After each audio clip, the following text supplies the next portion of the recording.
Donc, dans cette capsule, on va regarder comment on utilise Automation Studio pour simuler un diagramme échelle avec l'automate. Et on va traduire la petite séquence qui est ici, donc sur le convoyeur, là, la lumière verte est allumée au départ, puis c'est la séquence à quatre étapes qui est ici. Alors, on va se partir un nouveau schéma normal, standard. Donc, notre schéma est ici.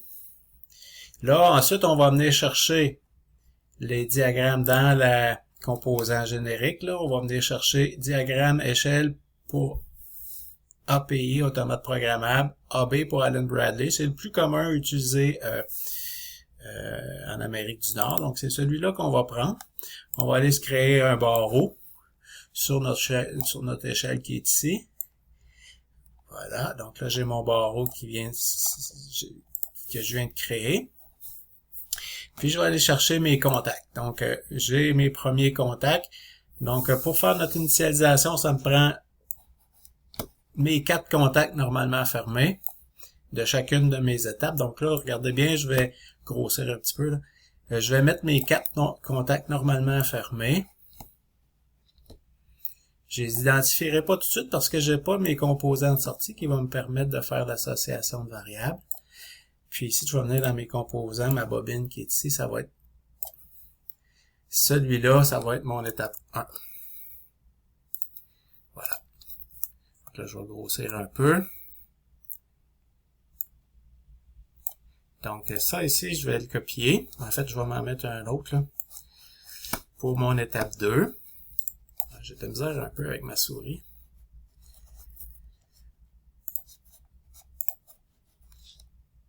OK, donc je vais le mettre, mettons, ici. Étape 2.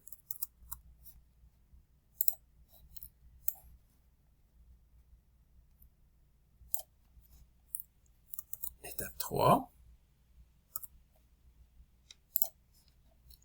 Puis finalement, je vais les mettre un petit peu plus bas, mon étape 4.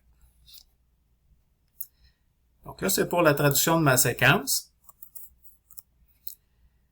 Je viens de mettre mes 4 étapes. Alors là, je vais pouvoir ici maintenant associer chacun de mes étapes.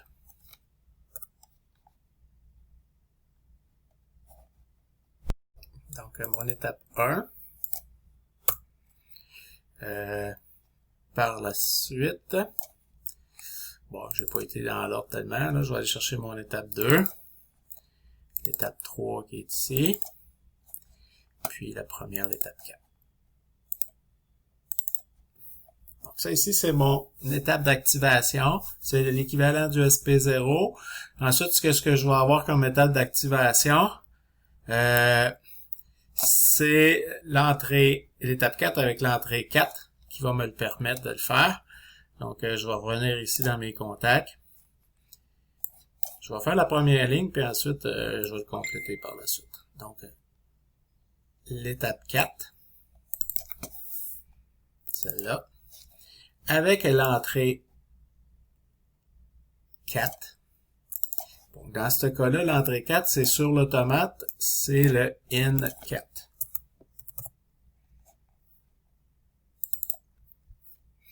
Et en fait, c'est un front montant, mais en tout cas, si vous voulez, on pourrait prendre ici, donc ça c'est un contact normal, puis contact détection de front montant, c'est lui ici, fait que je vais le changer.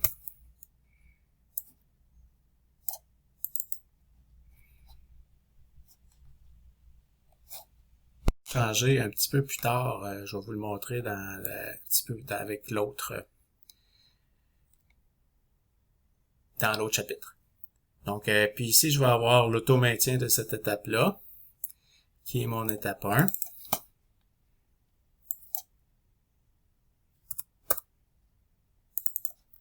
Qui va s'auto-maintenir jusqu'à l'étape suivante, qui va être l'étape 2.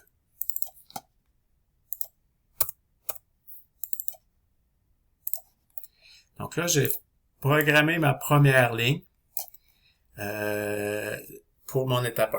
Donc, je vais finir la programmation, la traduction de ça, puis je vous reviens.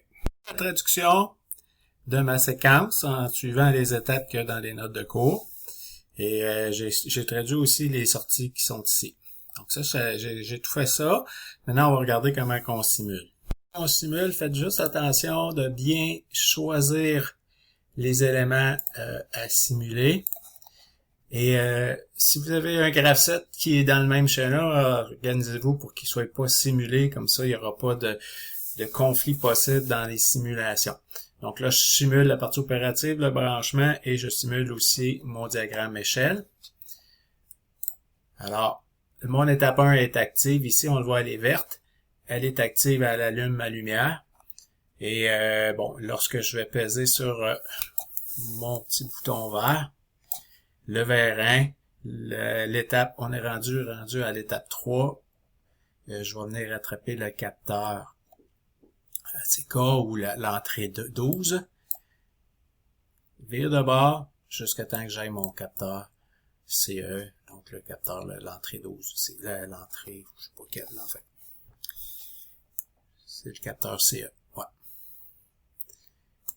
Donc, c'est de cette façon-là que ça fonctionne, qu'on peut traduire ici. Bon, dans d'autres vidéos un petit peu plus tard, je vais vous montrer un petit peu les particularités, mais ça va aller dans Programmation 2 dans le suivant.